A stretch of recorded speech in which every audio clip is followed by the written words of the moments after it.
afternoon, or quite not noon yet.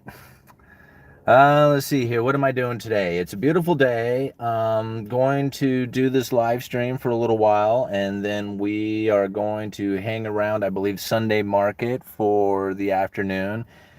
And then I guess this evening I'll call bingo. That's going to be my day. So, anyway, um, thought I'd talk a little bit about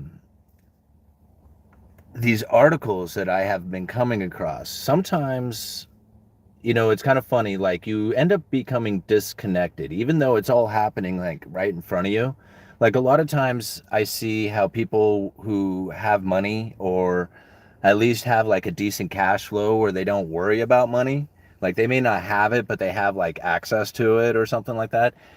They don't look at life the same way as somebody who struggles paycheck to paycheck. And it's funny how they can become so disconnected. Like, they don't understand like how difficult life can be with something just as simple as a flat tire. We've talked about that in the past.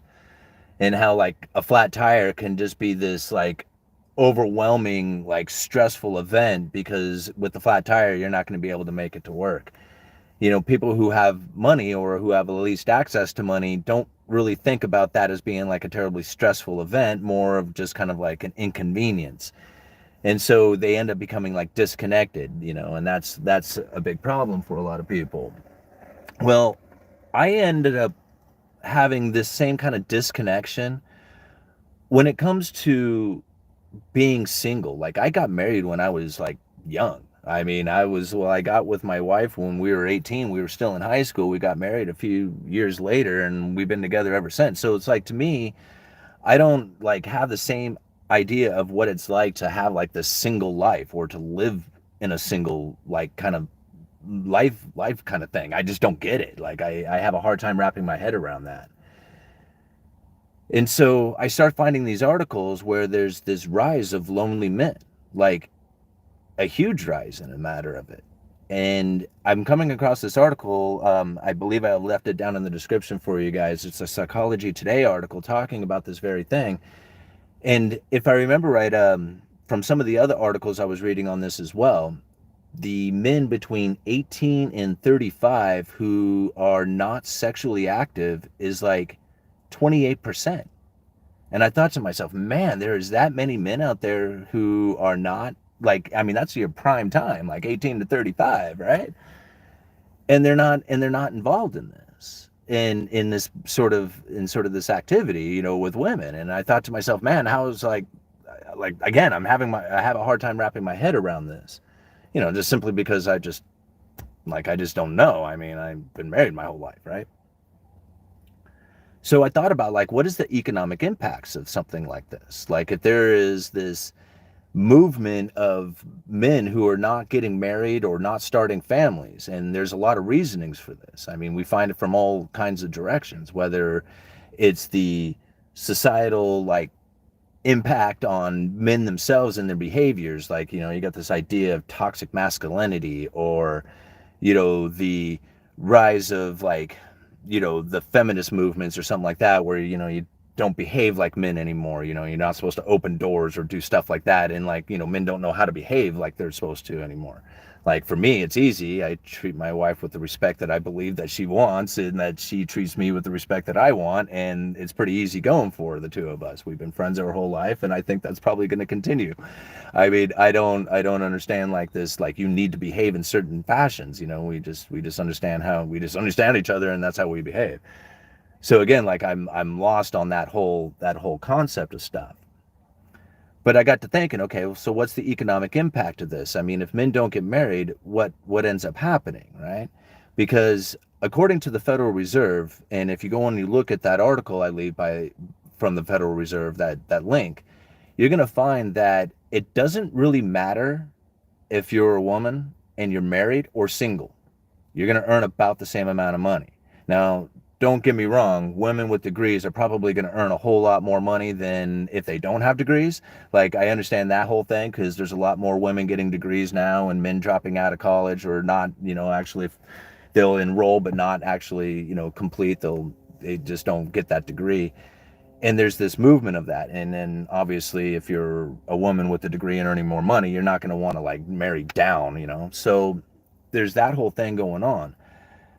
But when it comes to like the man and how much they earn, if they are married, they have seemingly, according to this article, earn way more, right? Like a woman who is married or single, they earn like a little bit more. Like a single woman might earn a little bit more, like according to, you know, statistically speaking, right? But when it comes to a man, if he is married, he earns a chunk more, like a huge amount more, especially if he's white. Like, you know, a black, because they break it down to white and blacks, single and married, right? And if you are a white man, I mean, it's just like incredibly higher, right?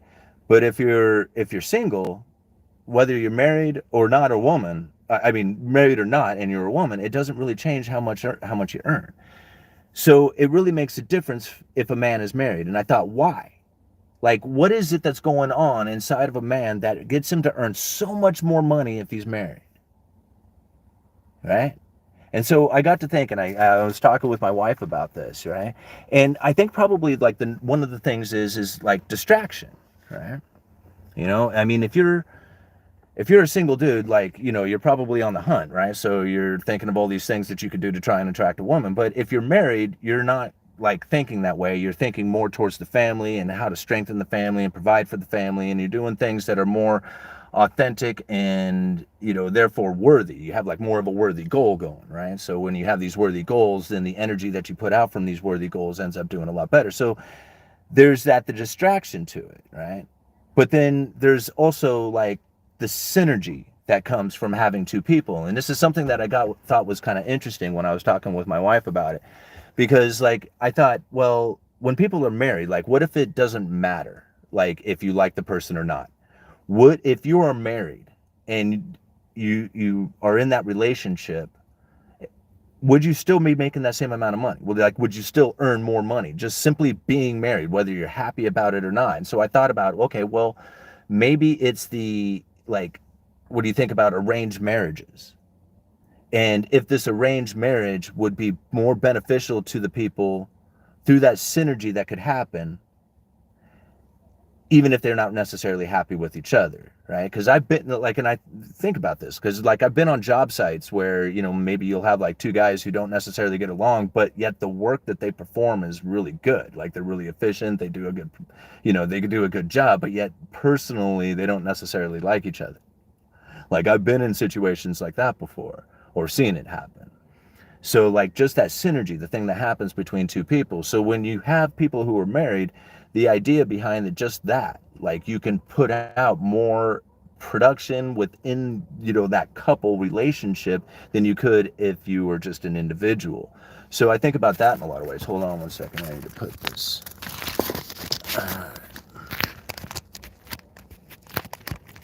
I'm putting up a sun shield here so my phone doesn't cook.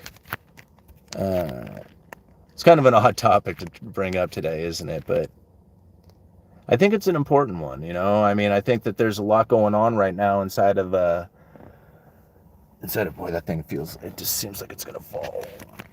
But there's a lot of things going on right now that I feel is probably a major change to society. Because you think about this and, like, this actually can let me continue on here a little bit because I also want to bring up Cantillon's because this is actually mentioned in Cantillon's essay as well, like how to control the population. And, you know, this seems to me like a very controlling way of dealing with the population. And, you know, you think about it, like a lot of times I guess I just got off track. Oh, well, I'll just keep babbling. You know, to me, it doesn't really matter if people believe in the movement or not. It's like, you know, they think, no, I really believe in this particular movement that I'm following or that I'm engaged in or something like that. If it's like being talked about on a major, like out there on the mainstream media, talking out there on social media, talking all that other stuff, and it's this major movement that has taken place, to me, that is propaganda for the New World Order. They are putting that out there for you to follow. And one good example of that was that Occupy Wall Street movement. Gosh, that just, I don't know how I got off on track on this, but anyway, this Occupy Wall Street movement, I remember when, before this event took place, that I was talking with my wife about it, and I'm like, hey, check this out. There's going to be this huge protest that's going to take place over in Wall Street where they're going to, I guess, protest these bankers. And I had talked about it for like 3 months ahead of time. And, it was being babbled on about inside of like, the economic circles that we follow. I mean, it wasn't like a secret out there. Everybody knew that this event was going to take place.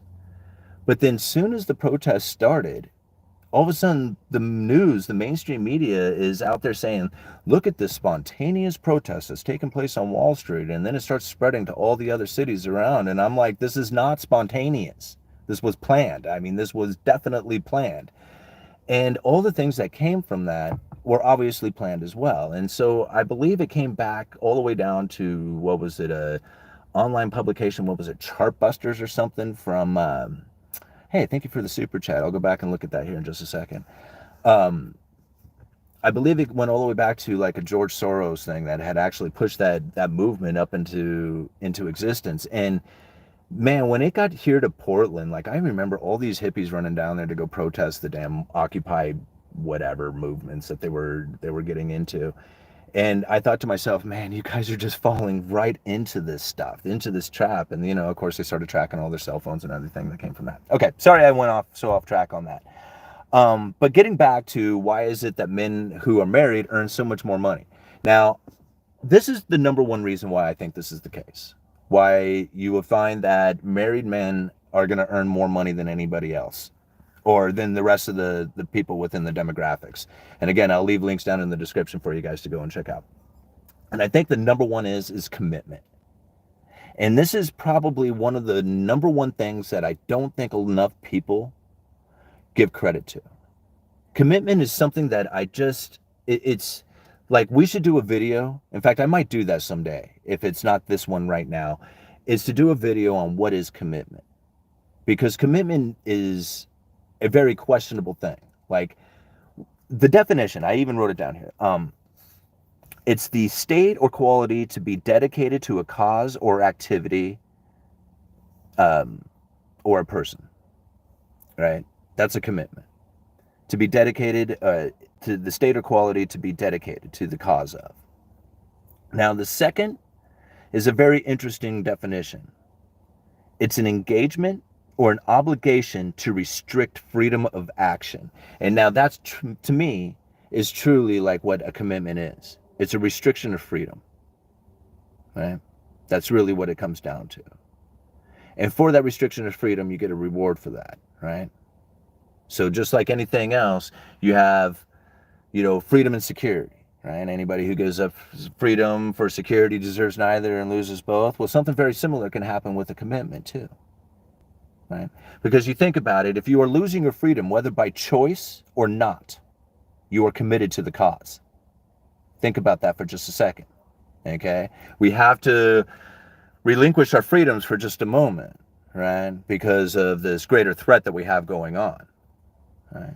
Well, if you are relinquishing your freedoms, then you are committed to whatever cause is going on. That's what you are saying. And so you have to think about what it is to be committed. And once you have committed yourself to it, because I think that commitment is really what's going to be the major reward, right? From risk comes reward. When you marry into a family, you don't know exactly what that family is going to do. You have this risk that you're taking on. The synergy that comes from that marriage could be quite extreme and multiplying, where you can, even though you, like I said, we talked about it already in the video, where you may not necessarily be happy, but the effort that the two of you put together is extraordinary and can produce, vast amounts of wealth from it. I mean, these are the type of things that come from having a committed coupling of two people.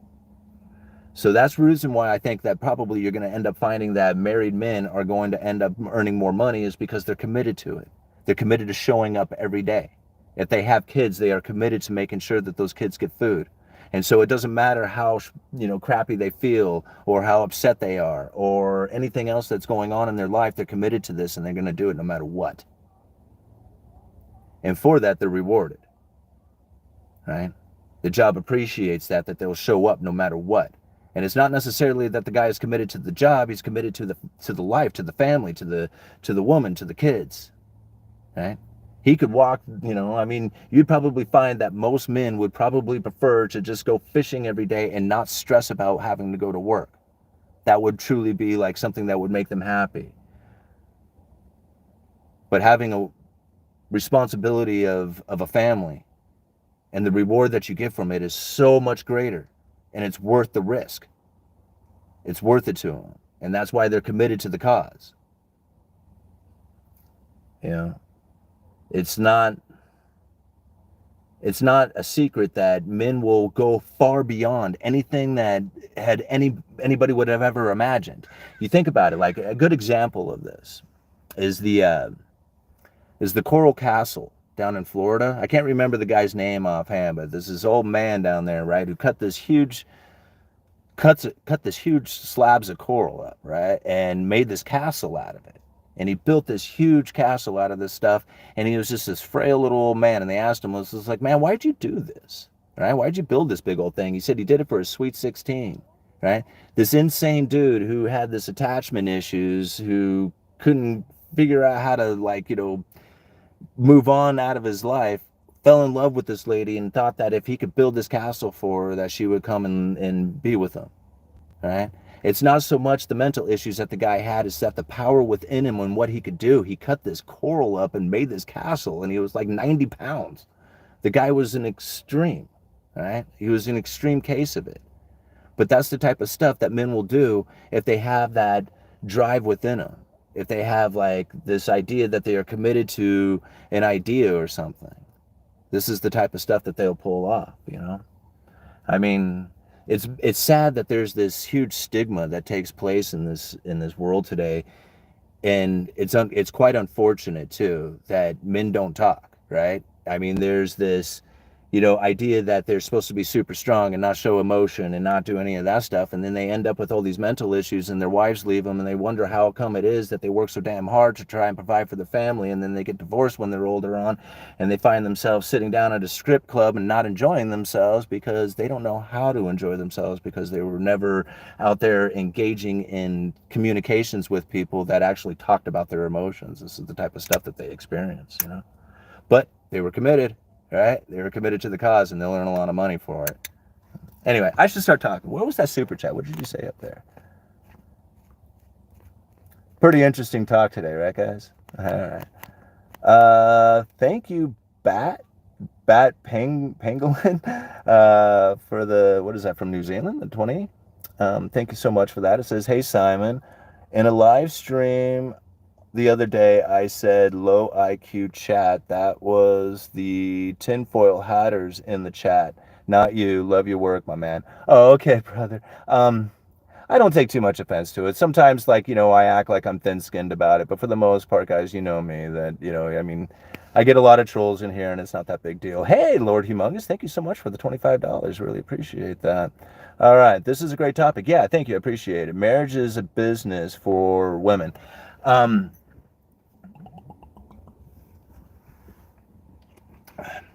Yeah, I don't know, man, because you think about it. Right now, there's less marriages, less family formations taking place. And this is part of Cantillon's essay. This is what I really wanted to thank you for bringing this up. Because this is really part of Cantillon's essay. And I forget what chapter it is inside of there, but if you download Cantillon's essay on economic theory, and you can Google it. I mean, Mises Institute has a bunch of links to it, if I remember right. So if you look in there, there's a chapter that talks about population and how it is that the property owners, because it's up to the property owners and what their preferences are on how much population you're going to have. And like literally Richard Cantillon breaks it down to as if people were cattle. Like, I kid you not, it's kind of sick in a way, but you remember this is written back in the 1700s, and there was no like, I don't know, like liberal feelings like they have nowadays. I don't know how to say it, but I mean, he was pretty blunt in his talkings, especially when it comes to this population thing. Because really, hold on, guys, I need to roll this window down.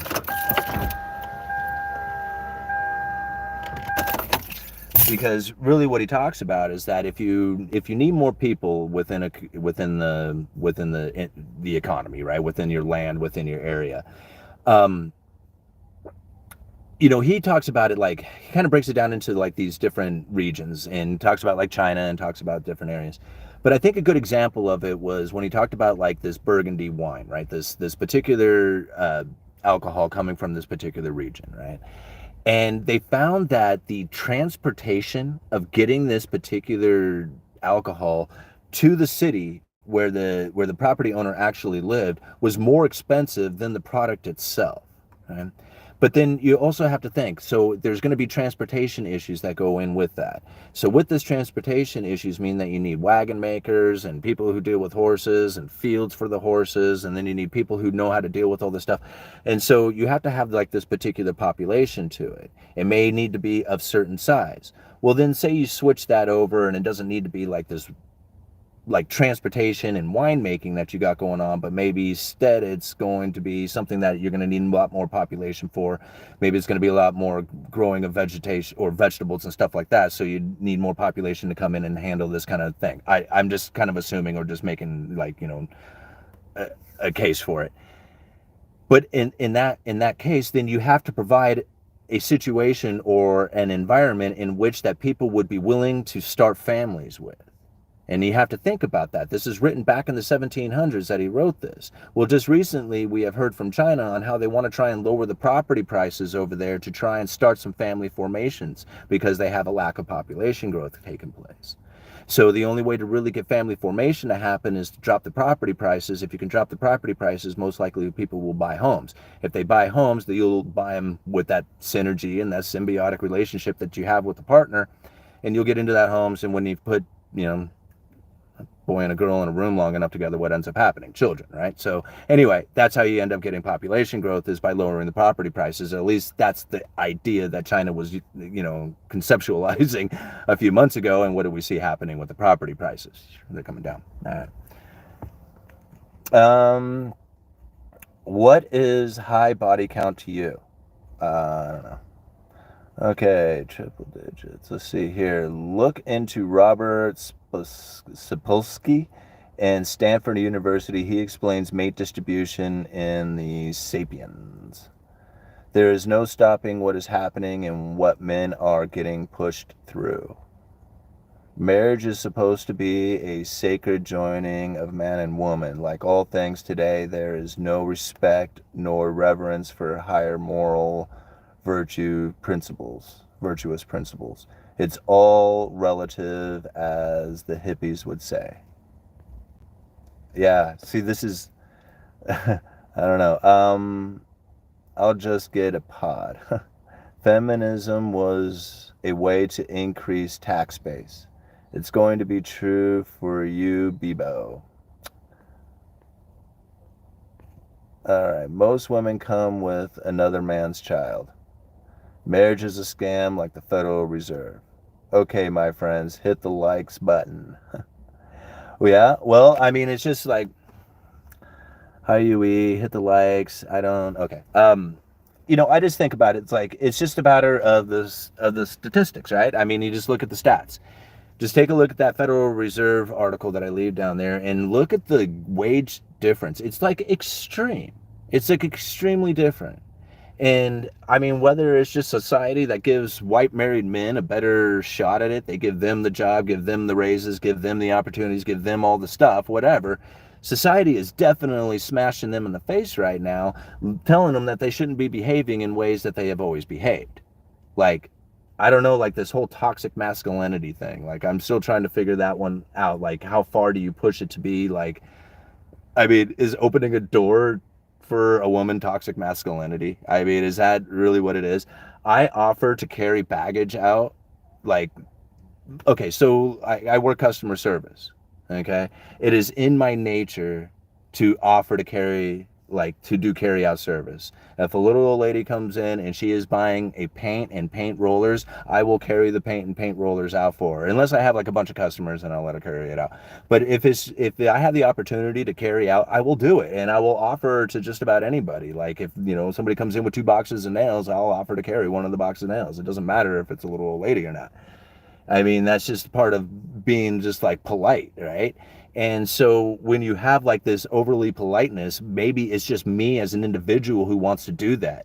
Maybe it's not necessarily some kind of like, empowering thing or trying to belittle somebody else or anything else like that. It's just me wanting to be the best person I can possibly be, and opening doors for people might be it, right? And saying thank you, ma'am, and stuff like that. I mean, I don't get it. Like, I don't know how to conduct myself and not, be offensive, I guess. Why would you want to bring a kid into the world unless you had $10 million or so to ensure its success or an extremely resilient social network? Um, I guess you don't have kids.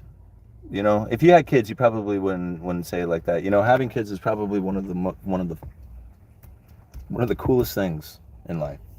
Um, you really have to experience it to understand it. Like, I probably would have totally, like, been like on board with that, um, 15 years ago before my kids were born. And then, like, after they were born, I thought, man, I should have done this sooner. Like, I should have done this sooner. Anyway, you probably won't understand. It'll never be explained to you unless you have kids. The American dream. 5 million after divorce. This guy doesn't even know what body count is. Is that when you have like sex with people and you try and stack up as many people as you had? Like, I haven't had a whole lot, to be honest with you. I've been married since I was like young, right? I only had what I had in high school. Good times. All my married friends are forced to work more. It's an option for me. There's extra income, goes to expenses. Mine goes to investments. Busload. Yeah, I love kids. Coach Trip. Most kids become in this world from the best accidents. Still need to find a woman that wants kids with you, though not a man's choice. Most men don't have possibilities to have kids. Yeah. Hey, I'm a new subscriber. Well, thanks for joining. I really appreciate the subscription. My sister is loaded. Her kids are so spoiled they'll never amount to anything more than consumers. That's a bummer. You're an extremely nice guy. Yeah. No, don't take my niceness for weakness. There are a lot of people trying to live through their kids.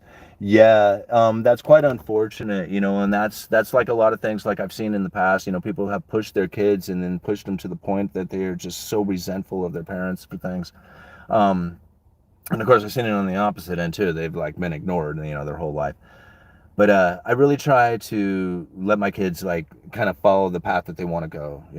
And it's funny because one of them's like an artist, the other one's like just he wants to do anything that's like active. Like, you can ask Freddie, do you want, and he'll say yes. And before you even say anything else, he'll be like, yeah, let's do it. Sometimes he gets bored with it after a few minutes, but he is always willing to try and do or go and something happen. Like, he is just so down for that. The other one is just like, he'll consider, he's just like, I don't know. I mean, what is it we got going on? Let me consider it for a little bit. I mean, I have to put my pencil down. And so it's like, it's so funny to see the difference between the two. That's what happens when you just kind of let them, grow up and let them do their thing. What are your thoughts on DRS? I'm sorry, what's DRS? Your videos keep getting suppressed. I never see them on my feed.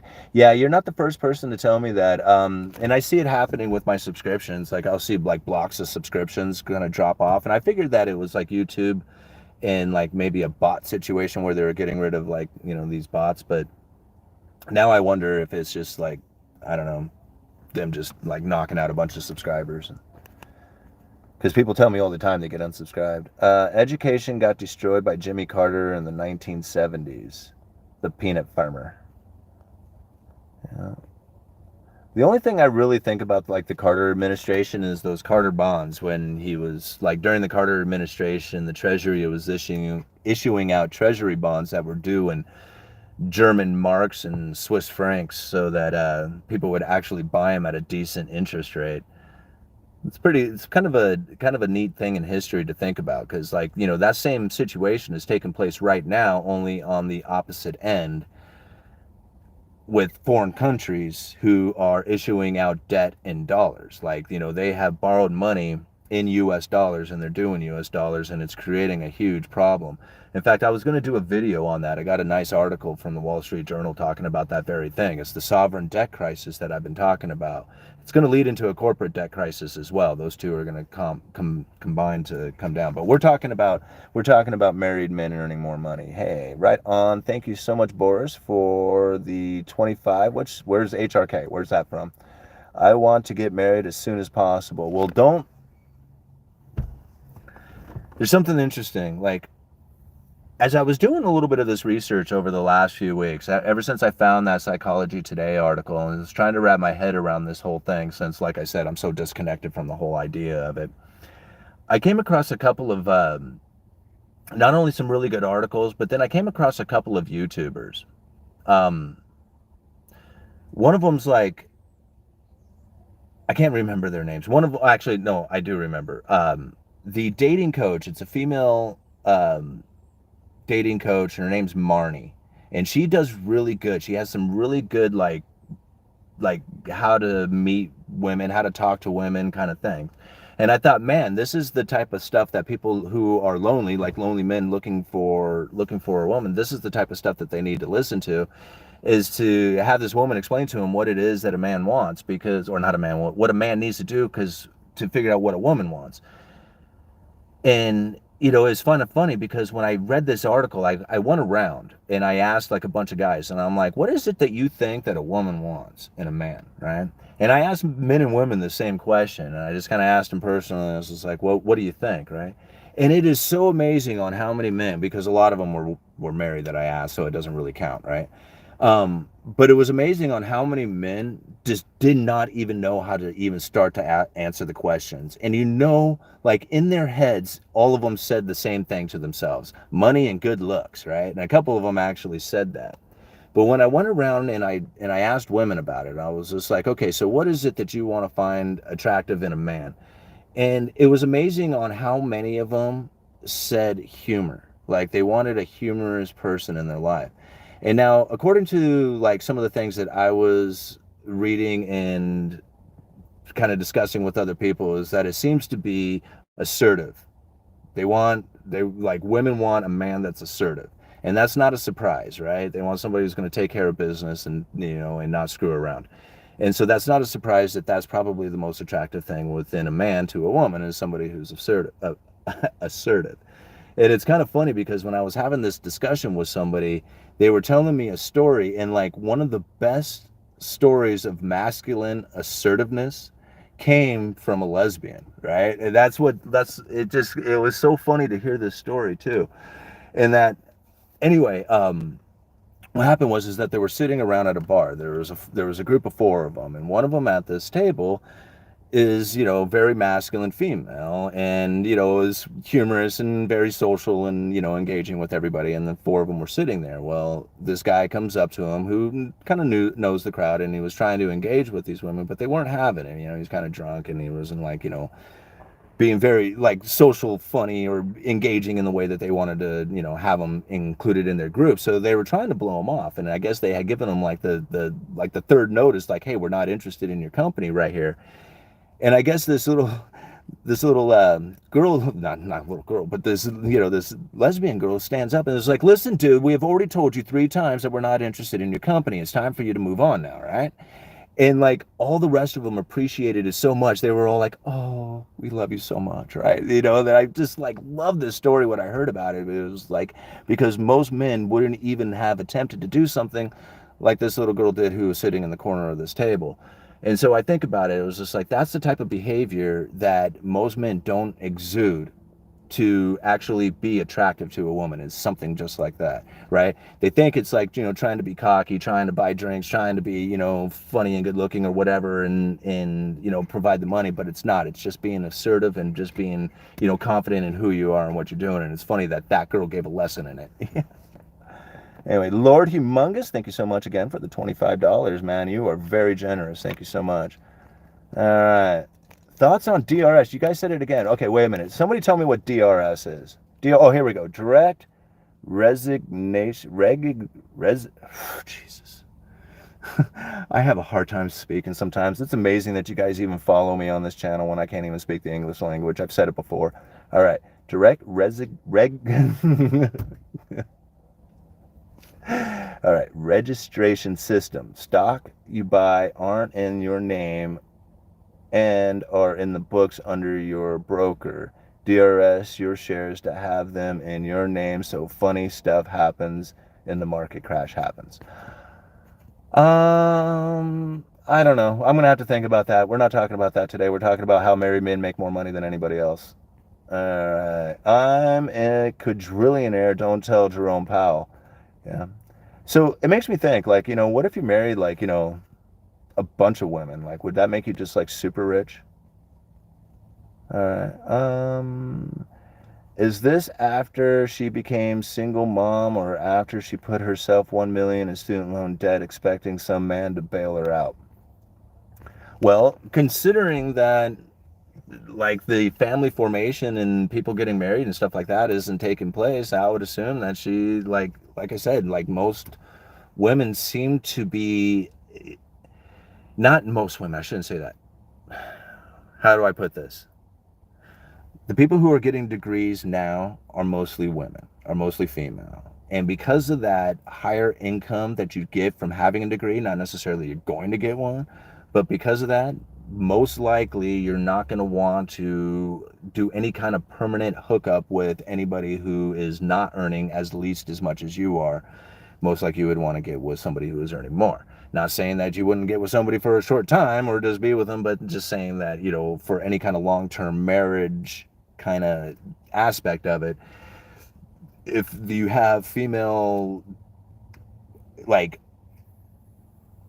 earning more than the male, just that concept right there, then you're going to have less family formations taking place from it. It almost makes me believe that it's a societal thing that has taken place, that they were trying to slow down on the population growth. I mean, you think about some of the things that have happened, within the society. Look at like some of the superhero movies. It drives me nuts when I watch some of these superhero movies, and I'm not saying anything against like, the rise of women being powerful. I mean, go for it. I think everybody should do that within themselves. I mean, not, it doesn't matter, what gender you are.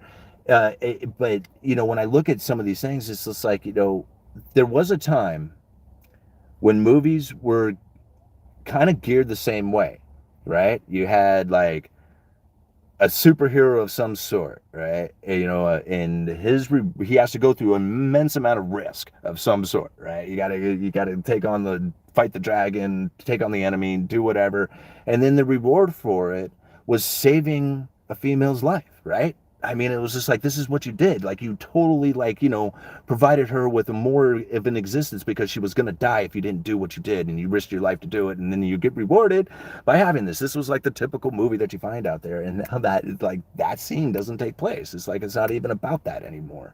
And that's sad, right? Because now it doesn't give, like, young men something to imagine being a superhero for. Like, I mean, I guess it's like, you can be a superhero for yourself, That's always good. Did I see another one down there? Oh, thank you very much, Glenn, for the $4 Canadian. They do because they are providers, something to work for, focused on two of you and kids in the future. That's right. It's like, men love being the provider, right? It's something that, you feel good about it, feel accomplished for it. When you look back and you look at your family and they're well dressed and they're well fed and they're, engaged in good behaviors and, everything is happening well. I mean, you're sitting back and you're going, man, that feels good, right? That feels like I did it. Like I'm doing it. I'm getting it done. That's like pride, right? I mean, there's nothing wrong with any of that. That's a good feeling to have. That's like the place that you'd want to be in, and I think about like, again, like that synergy, that symbiotic relationship that you have when you end up connecting with somebody. I related it down. This was something like I kind of break things down into like the primitive, like, like the caveman or something like that. And, I think about it like, okay, so say you're like the single caveman and you're like, every day you figured out how you can fish, right? So you go down to your like, your river, whatever, and you pull out a handful of fish and you go and eat every day. But then, you hook up with a woman and you're sharing your cave with her and you're like, hey, I got this stuff here. If you want to hang out and kind of help me protect this stuff, I'll go and catch you some fish, right? And then you can eat, right? And then that would be kind of a fair trade, right? And then I can actually store more stuff here. I wouldn't have to pack it with me, and I could bring back more fish since I don't have to pack as much stuff. So this is kind of like a fair trade, and so you bring back more fish, and then you realize, well, shoot, like I don't have to prepare these fish. You can prepare these fish. I don't have to catch just enough. I can catch like an insane amount of fish now, right? So think about like how much power I have now that I have all this fish. I could go and trade it with that dude that's like, a couple of miles up the road here. Think about this, man. Between this relationship that you and I have, like this power that I can kind of generate with the amount of fish that I can catch. Wow, man, now we got business happening here, but this never would have existed had you not been here, right? So that synergy that takes place, and it can relate all the way back down to like a primitive caveman aspect, just like that. It's weird the way I think, isn't it, guys? All right, it's assuming when outliers don't know they are outliers. Marriage is a gamble for men and an investment for women most of the time with the way divorce is handled. Yeah, it sure is. I mean, that's a risk that you take on. Maybe, again, men should be selective on who they marry. Right? I mean, you're going to about ready to put forth a life or death effort into a life, providing a life for other people. You might want to make sure that's the right person. And I mean, that's not always easy when you don't know what you're doing, especially like, I mean, I took a shot in the dark, and I have to tell you, with my wife, we've been together almost 30 years, right? And it's not exactly something that I can say every single one of those years was just like perfect. I mean, we just like loved each other, every one of those. Oh, yeah, right. Okay. I mean, we went through some hell, helpful years. I mean, they were like, I don't even know why we were together. Like, there was, like, people from any kind of outside perspective would look at that and say, you guys are done. Yo, just call it quits. It's over, right? But you're committed. And you can only be committed one time. You think about it, I saw the word recommitted. That doesn't exist. You can only be committed once. After that, it's a failure of trust. Like, we were committed no matter what. Even though we don't like each other, we're still going to go forward with this thing. Right? And then you find one day that, stuff happens and you just no longer have any trust for each other because that you just don't trust that they're committed to you like they once were. Even though it was promises and all kinds of stuff that were made, right? You can still be committed even though that stuff is done. But once the commitment is broken, once you're like, okay, I'm no longer committed to it, right? You can't come back a little while later and say, okay, I want to recommit. I want to do this again. No, there's not. There's no recommit. I mean, you can regain trust, right? But you can never be recommitted. It's a one-shot deal. It's one time. That's it. That's all you get. So, yeah, when I said that I was committed to my wife a long time ago, even though there was times in my life I didn't want to continue on with it, I mean, it happens, right? It's not exactly something you want to admit, but it does happen, and there's no point in escaping or running or trying to escape or run away from it. It's just something that, you have to just deal with and move on from. But that commitment that I've had with her, the synergy that came from it, right? The stability and joy that we now experience, considering the turbulence that we had gone through. And man, was it turbulent, All right, moving on.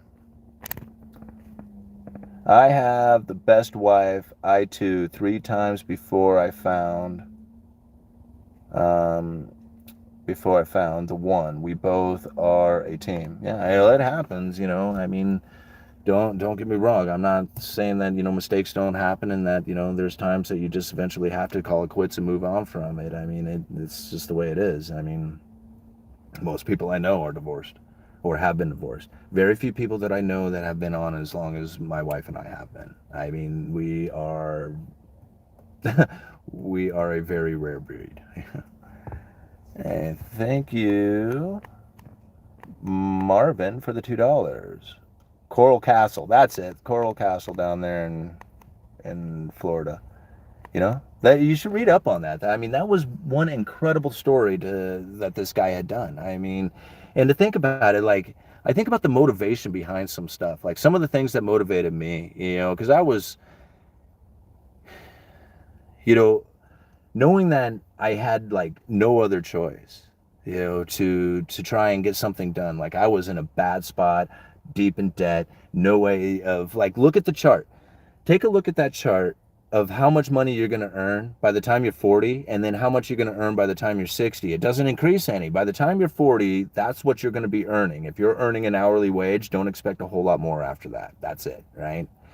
So, I mean, knowing I was 40 years old and been drunk and in debt and all kinds of stuff, it was just like, man, I got to snap out of this stuff. And everything that I was doing, I just started doing differently. I just like absolutely started doing differently, all the way down to like being committed to getting out of debt. Like even my wife too, it was just like when we, you know, she went through the whole going through rehab and, you know, the sobriety and getting all that done and like still just deeply in debt. I would take like literally, I had, you know, I don't know, $10,000 debt on a credit card, and I would go down and put $20 on it, right? And it wasn't so much because I thought the $20 was going to do something for my debt. It was the mindset that I was trying to put myself into, and it works. I mean, if you go down there and you take the $20, even though you want to go down and buy weed with it or something like that, and you go down and you pay your debts off with it instead, it starts putting this power into you, and it starts making you feel good, and this weight starts lifting off your shoulders, and pretty soon you get addicted to that feeling. And there's no better investment than to pay off debt. So, you know, that's what I had done and started paying off debts like in an incredible way. It's funny because once you do pay off those debts and you have been in that mindset, all of a sudden now you can become a saver. And really reality comes down to it. It doesn't matter how much you earn. You don't have to earn that much money. It's all about how much you can save. So having very low living expenses and having a decent income is really a decent place to be if you can save it and not spend it all. So life changed for me. And, you know, my wife has stood right there. I mean, there's, like I said, there's times that we don't get along, you know, and it's just like, man, I don't know, it's just like, how the hell, you know, what do we do now? And you just like, you know, sometimes you just have to power through it. Other times you go and you get counseling, and, you know, the last thing you do is drink, even though that's what you want to do. How much you make? Bottom line. No, it's not. It's not. It's not. It's not how much you make. I guarantee you, it is not how much you make. Right? It's how much you can save. Like I know people who earn $250,000 a year dead broke, paycheck to paycheck. I mean, cannot live.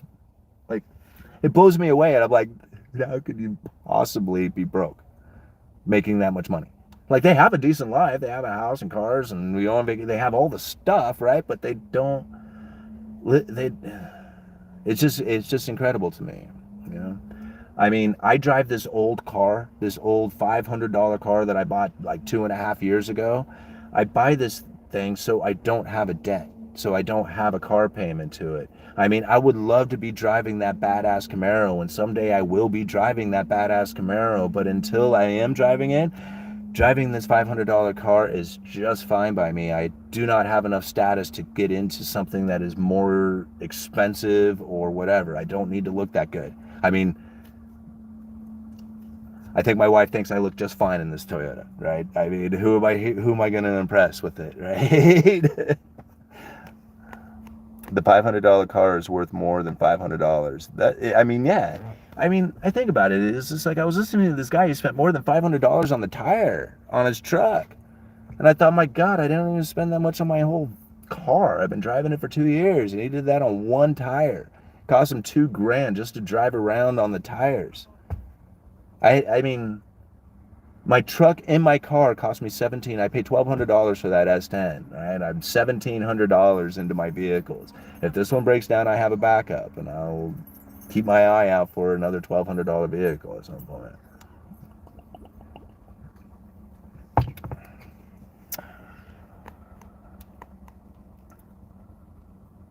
Elaborate alcohol abuse. Men who are not married save the most money.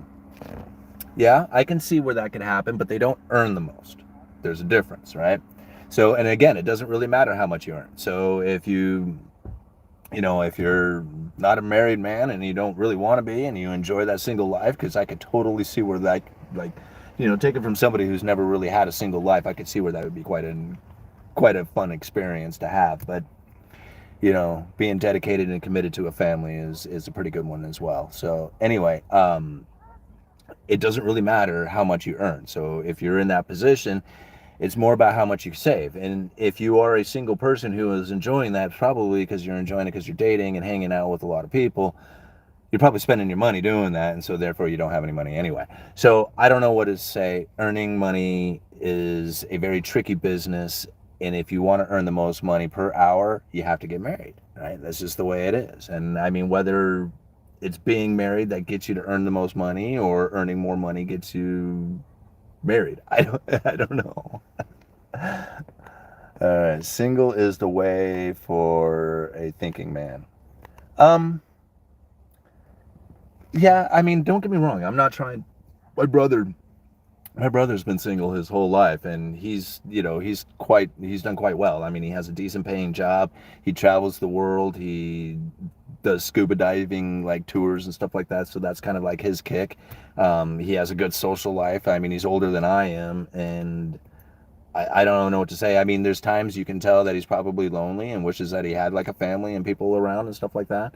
But he's enjoying himself, right? He enjoys his money, he enjoys his time, he enjoys the company that he keeps, and so, I mean, what to say? I mean, that's his life. That's the way he went about it. I went completely opposite. I did not go that way. Marriage certificate is the only legal binding contract you sign where no one has to explain the agreement terms beforehand. Yeah, that's true. Yeah, really ain't gonna let Simon slide with the marriage comment. With that marriage comment.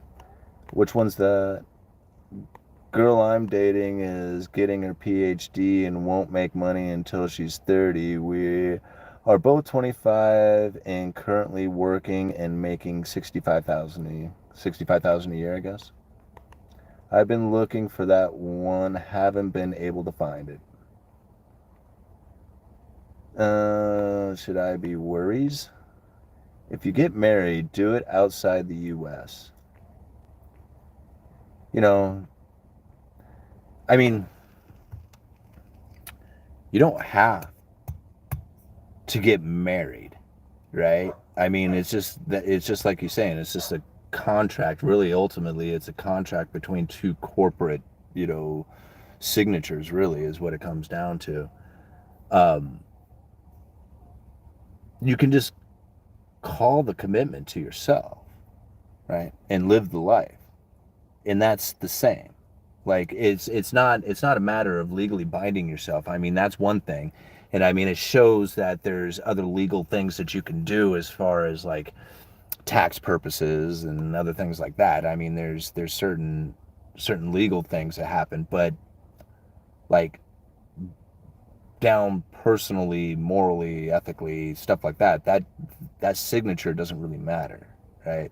Especially in the grand scheme of things. The only people who really know about that are the people who are collecting that paperwork.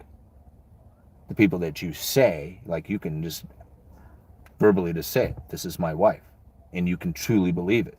And it doesn't need anybody else out there to confirm that for you, right? I mean, maybe legally, but not personally, emotionally, and all that. I mean, the two of you could be connected in that way and not need anybody's permission to do that. And I believe that the stats would still be the same, that you would still find that the same statistical information would come from that the married men would be earning more money because of that commitment.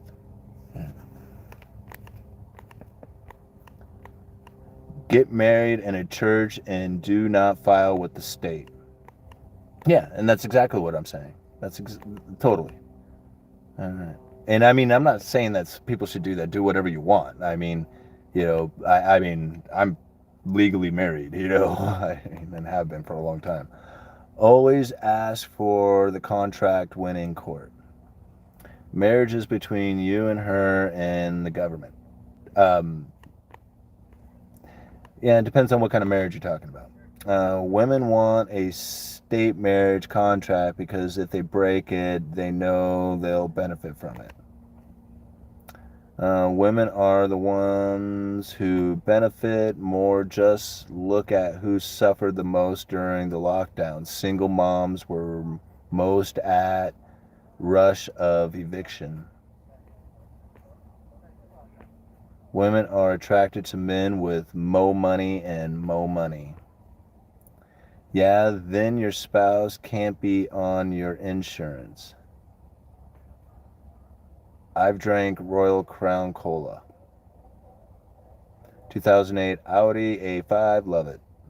I had a female roommate for 2 years back in my 20s. Maybe I'm married and don't even know it.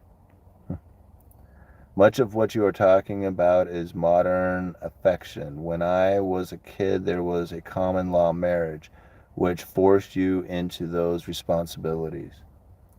Have you considered buying precious metals for your kids? Well, yeah, absolutely. I buy precious metals for my kids. And a lot of people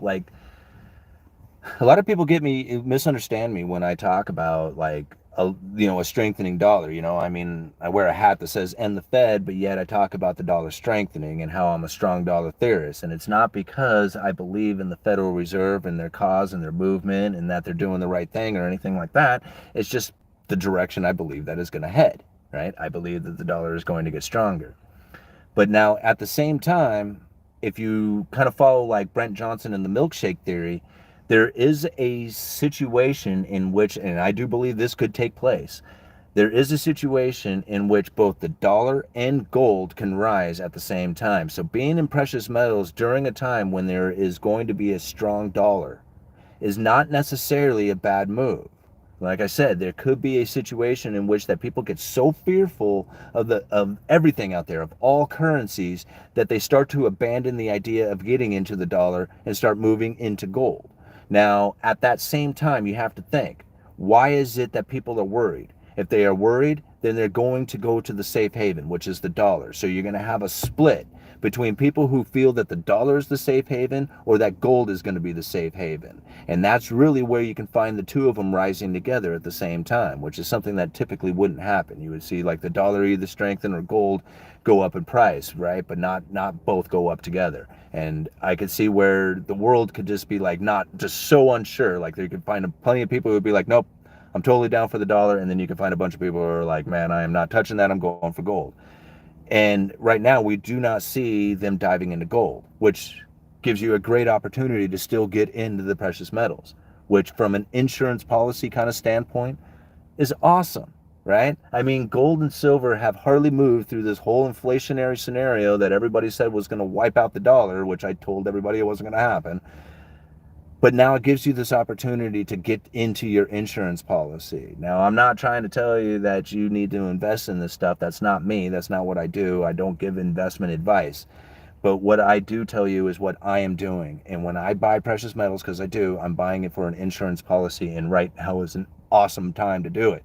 Getting into the dollar or getting into precious metals, I don't see anything wrong with either one of those. There's very little downside risk going on right now with it. With the dollar, there will be, right? With the precious metals, there's very little downside risk no matter what. With the dollar right now, it's strengthening. The Federal Reserve says that they're gonna, continue with their unwinding of their balance sheet and the lifting of interest rates, and that's going to strengthen the dollar even more.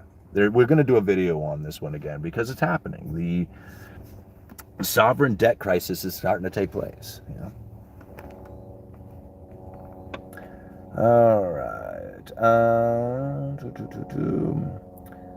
If Hugh Hefner was a janitor, would he land all those women? Um, you know, I have to consider what it is that Hugh Hefner knows about how it is that you need to communicate with women in order to be attractive, because he knows, right?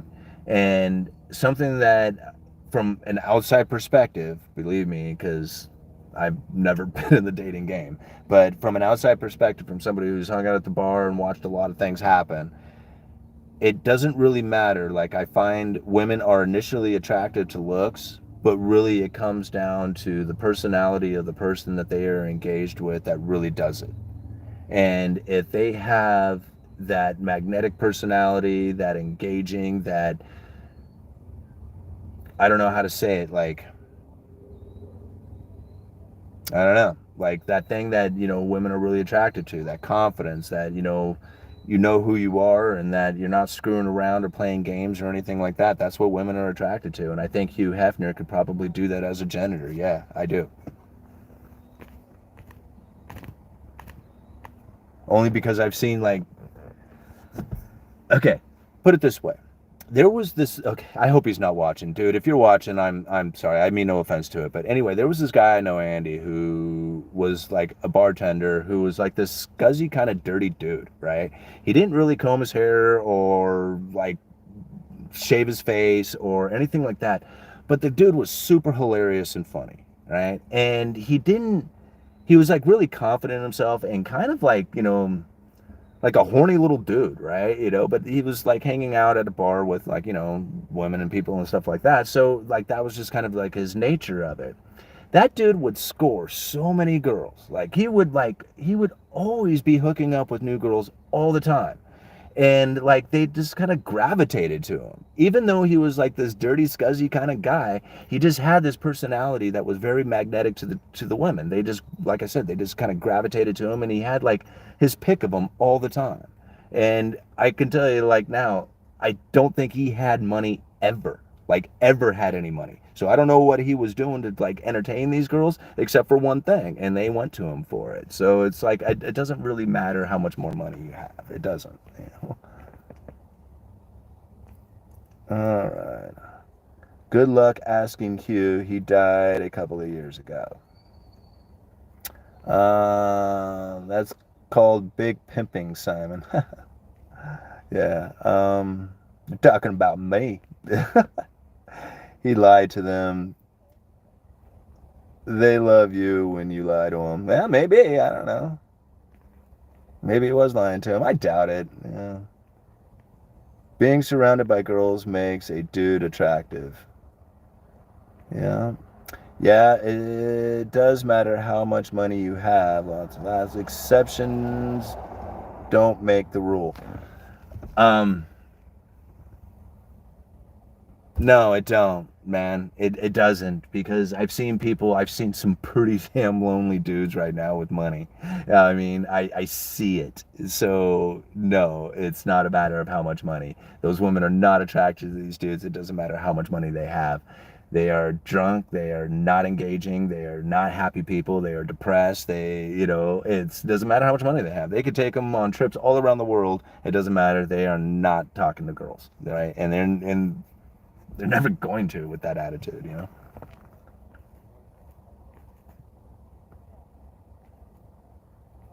How long have you guys been married? Since 1998. Long time. Almost 30 years now. Alright. When you go to social event, women always ask you what you do for a living. Yeah, they do. And it's an easy way to actually start the conversation and continue on. And it's not necessarily a test, but how you react to that question.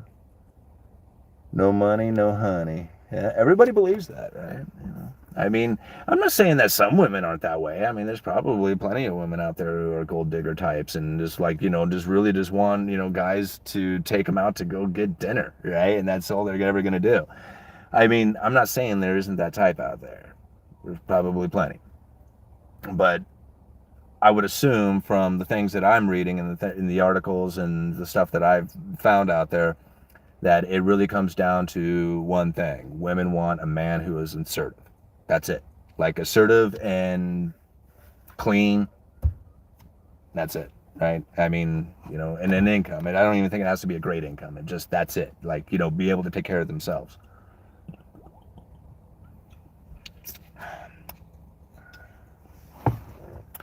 There is live, what is that? There is a I've dated that type. Let's see here. I have $2,000 truck tires. Believe me, it's not worth it. No, I know. I bet not, right? I mean, that's a lot of damn money to spend on tires. Like I said, I mean, I haven't even spent that much money on my two vehicles that I've driven for. Well, I mean, this thing I've driven for almost 3 years, and the truck I've had for almost a year. So it's like my vehicle expense is really, really low.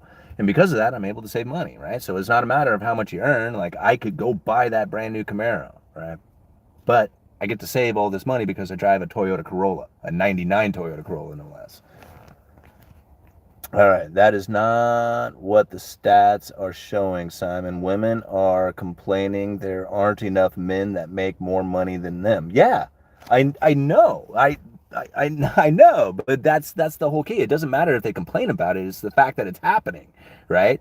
Women don't want to hook up with a man who doesn't make as much money with them. They're complaining about that. They want men who have more money than they do, and they don't exist out there because they don't get married, because women get degrees who earn more money than the men do, and so therefore they're not going to marry them in the first place.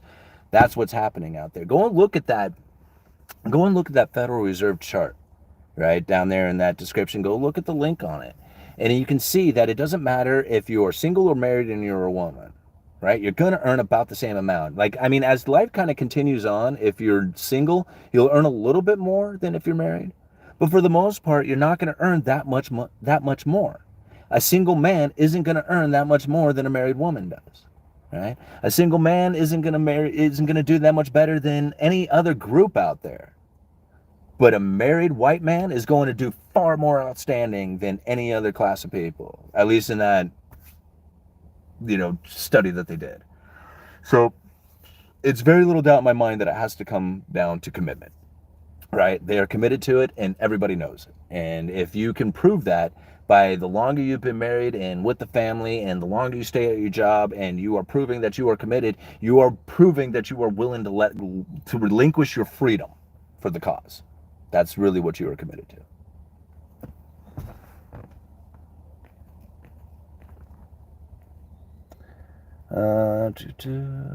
Let's see here. For a second, I thought I had clicked on another channel, relationship channel I follow. No, this isn't a relationship channel. This is an education channel.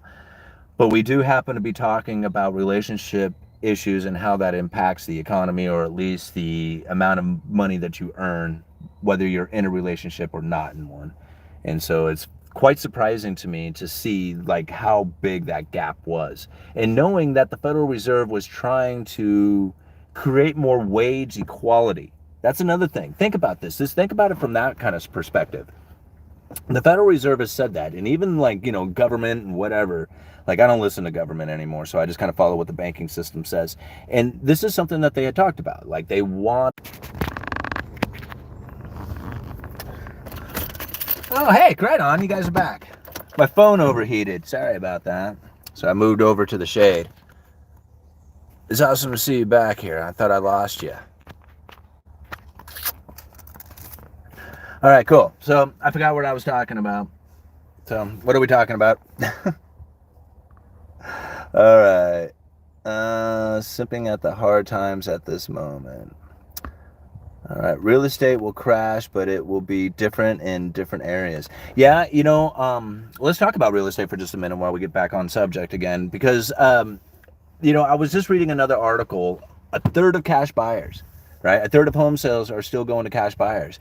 And that really leads me to think, man, how much of a drop in prices could there possibly be when you have a third of these people buying with all cash, right? They don't really care where interest rates go. They're willing to buy at this price. And so that doesn't really leave a whole lot of room for the real estate market to drop dramatically. Excuse me, guys. I'm drinking here this kombucha. It's got me burping.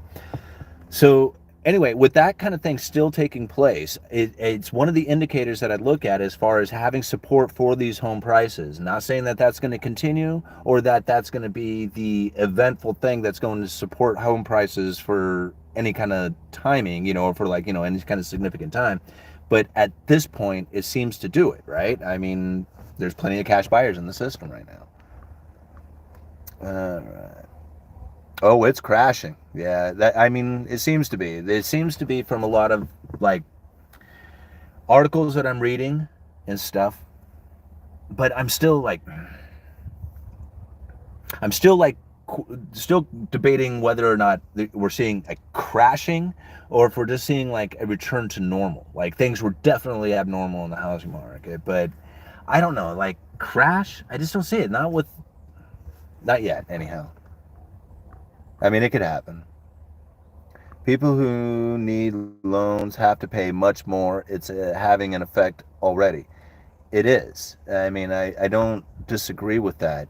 I mean, I look at the Zillow estimate of my home and I'm still like, it's dropped a little bit, but then it came back, right? And so I'm thinking, okay, my area, which is like an incredibly red hot area for real estate, should come out first. Like this should be like one of the first places that you see some significant price drops. And so I'm waiting for it. Now they have happened. Like we have seen some price moves, but I'm waiting for those like significant ones. Those ones that say, yeah, your house went up $100,000 last year and you dropped to $50,000. No, that's not a significant drop.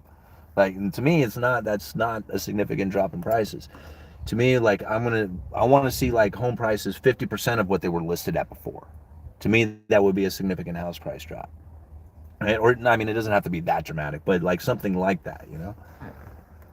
All right. Would you cash out a 5-year-old 401k or roll it over to an IRA? Um, I don't really give investment advice, but I think that would really probably depend on how long you're going to be in the game for after this. I mean, if you got a long time to go, then I wouldn't stress moving things around a whole lot. If I were you, I would try and set up a 401k and an IRA and see if you can't get both going. But that's if you have a lot of time. If you don't have a lot of time, you're going to have to reconsider things. And I really don't want to give you investment advice, so I'm not going to. Investors are getting kicked in the nuts right now. It depends on how you invest, I guess. My dad owns a construction company and they're not pulling permits like they used to. It's to like they used to. It's coming, just takes time. Real estate is slow. Yeah, well, I have to think about that. If there's less permits being issued, then that means there's less homes being manufactured, right? That's not going to add to the inventory levels. And that's kind of almost on the same kind of perspective of incompleted homes, right? Right now, we have a lot of inventory coming on the market. And now I can also suspect that a lot of the inventory you're seeing coming onto the market are greedy sellers. These are people who may not even want to sell their house, but they know they can get top dollar for it right now because the market is still expensive. So they're going to sell it now, but may not even drop the price. They'll just put it out on the market for the time being. But if the housing market continues to drop, they may actually just pull that house right off the market again, maybe rent it out. I don't know how many sellers are out there in that kind of position like that. Then there's not a lot of people who are going to give up their like their loan that they have. I mean, I have a loan at 3.25%. There's no way that I could ever take out a loan right now on the same price home and be able to make the payments. Well, I guess I could, but it would be stretching it, right? It would be pushing it really hard. And so, like, people like me are not going to sell our homes because we got locked in on such a low interest rate. And a lot of people did that when they refinanced their homes. So when it comes to like bringing new inventory on, the incompleted homes that have been lagged, from the completion due to supply chain breakdowns, labor shortages, whatever, those things are going to start coming onto the market a little bit more frequent. But at the same time, those homes are being completed and put onto the market. There's not a lot of new homes being started right now. What is that going to leave? A gap in production. Very much like a lot of the other stuff out there, you're going to have oversupply, undersupply, oversupply again. So the undersupply of homes is going to move into an oversupply at some point. Like there's very little doubt in my mind about that. At that moment, you're going to be able to probably buy a home at a fairly good price. The only difference is that it's going to only go to those cash buyers because everybody else is going to be able to get a loan because the interest rates are just going to be so damn high. And that's going to be pretty typical of that whole event. Once the inventory starts to get depleted from the low prices, at the same time, there's lack of inventory being put onto the market due to the production gap that's happening right now. You're going to find that the prices start to move back up, right? And that's probably going to happen during the same time that they start to, lower the interest rates again to try and get the housing market moving. I mean, I can almost predict that taking 4 or 5 years to happen. Did I get another super chat? Yes, I did. Thank you so much. What is that? Colnay? Colnay? What was the first ETF stock that involves tobacco and alcohol? I believe you mentioned a while back. Thank you. It's okay. So, I tell you guys how I don't give investment advice, but I will let you know on what it is that I'm investing in. And there is one stock essentially that I am buying from the stock market that is not of like ETF, because I buy like total stock market ETF, the Vanguard, Russell growth stock ETF. I mean, I got like these generic ones, and then I buy Altria, right? And the ticker symbol is Mo, right? And that's Marlboro cigarettes, Anheuser Busch. And so I don't drink and I don't smoke, and I don't really believe in either one of those things, but I do understand a little bit about addiction, and I really just feel that Altria is going to be one of those stocks that are probably not going to go away. And during depressions, alcohol and cigarettes seem to do quite well, and it has a fairly decent dividend yield to it. So for those reasons, I have invested in that particular stock. Again, I don't give investment advice. That's just what I do. Uh, Yo, daddy, go for it. Buy homeless people homes. There is no we. Invest in alcohol and war. Yep, who's going to buy some garbage mortgage-backed security that aren't moving? Well, that's the thing about it. That's the question that really it comes down to, is how high are those mortgage rates going to go? When the mortgage-backed securities on the Fed's balance sheet begin to roll off or being sold, or however it is that the Federal Reserve goes about shrinking their balance sheet, because they have spent so much money, right, printing up money and buying into that mortgage-backed security market, dropping the yields on those mortgage-backed securities, which brings the interest rates that people pay on their mortgages down. That's coming to an end. So the Federal Reserve is backing away from this whole idea of buying into these mortgage-backed securities. Well, let's think about that for just a minute, because the interest rates went up, right? And now that makes it difficult on people to buy new homes. But that's also putting it difficult on people to refinance their homes, right? Because you don't want to refinance your home from a low interest rate to a higher interest rate. Who would do that, right? It only makes sense to have it at a low interest rate. So while the Federal Reserve was going into the quantitative easing mortgage-backed security purchases, they were dropping the yields, raising the mortgage-backed security prices, right? But dropping the yields was the important part, because it gave those people the ability to refinance those homes. That gave a lot of mortgage-backed securities into the market, because as they were refinancing their homes, they extinguished the first loan and then reestablish a new one. When they reestablish a new one, that creates the possibility for a new mortgage-backed security that the Federal Reserve gets to buy.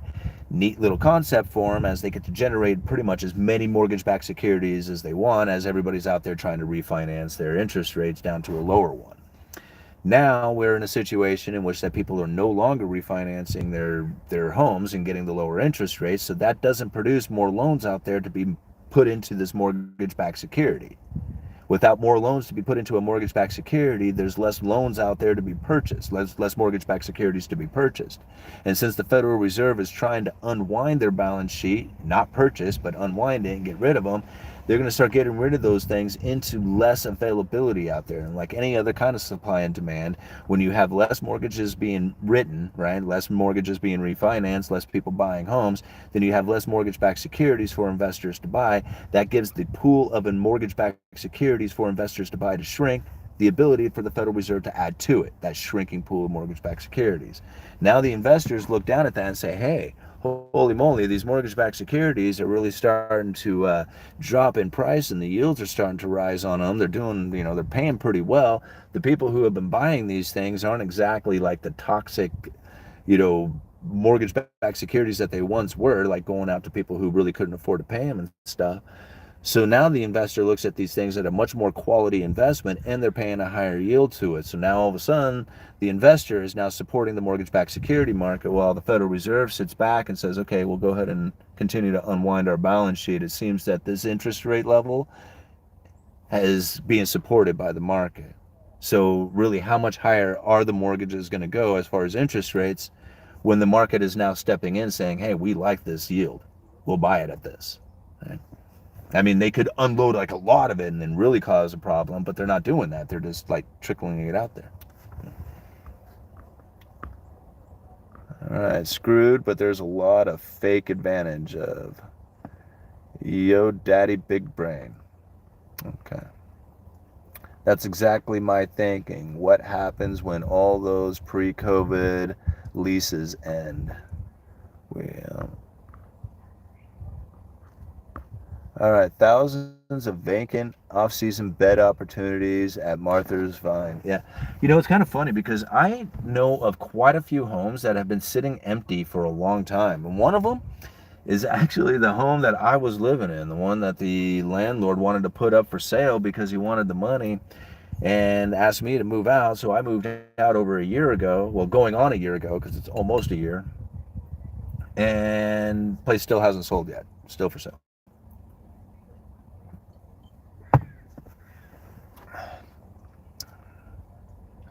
Altria, I think they own the cigs I smoke. Nats no additive, still not healthy but less chemicals. MO is $42 a share right now. All right, I've earned $46,000 each of the last 2 years, and I'm happily single. 2 loyal girlfriends help me out a lot, though. And I'm not saying like an individual person can't do it, and I'm not saying that it doesn't make a difference to be married or not if you're a woman, right? I mean, I'm just saying, like, statistically, if you just look at that, that's what's happening right now. Is that if you are a white married man, you are going to do much better than anybody else will if you marry. If you don't marry, then you're going to do just the same as everybody else. Like, there is no, I don't understand. What is it that makes them special, right? That all of a sudden they get to earn all this much more money, but that seems to be what happens. Yeah. It's not that married men earn more, it's that men who would earn more anyway are more likely to be selected by women. And that very well could be the case. I mean, it could be that the biggest money earners are the most attractive to be married to. I mean, I guess that's very logical to think that way, I mean, and that's how come the biggest earners are married. I don't know. Greedy landlords need to be taxed a lot more. They all right. You should offer to buy your old house at an offensively low price. No, I don't want it. It's not. I mean, I don't want to. I mean, I guess if you go and look at it, I mean, I don't want to put it out here. The problems with the house in case somebody's looking to buy it.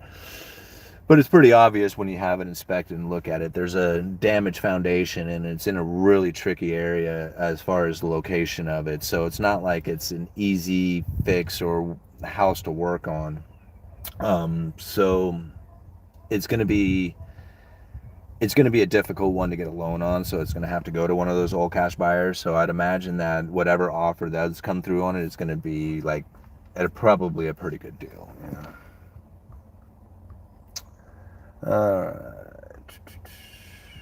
More debt, more money, more work. Proverbs 18:22. Who findeth a wife findeth a good thing and obtaineth favor of the Lord. Yep, I love this topic. Thanks for doing this stream. Yeah, you're welcome. Well, it seems to be a pretty big deal. Like, I mean, I've seen it like in more than one direction, and like, it's like, Google does it to you, right? So if you have a conversation with somebody around your phone, then Google will go out there and find those topics and start feeding them to you. So having a conversation with people around about, like, asking what is it that women find attractive in a man and stuff like that, Google all of a sudden starts feeding me these things, and I start to read up on it, and it just surprised me when I started reading up on some of this stuff, like, just this rise of, like, men who are not having sex between, their ages 18 to 35, and it's like 28% of them. And I just thought, and I'm like, my gosh, like, is it really like, I never thought about it before because it was just like, I got a wife, right? So it's just like, there's times in our life we weren't doing it, but for the most part, we always did it, right? We're always doing it. And so there's like never a time in our life that we never had that kind of thought or like that want or like, that overwhelming like desire within us, like to try and find somebody to hook up with or something like that.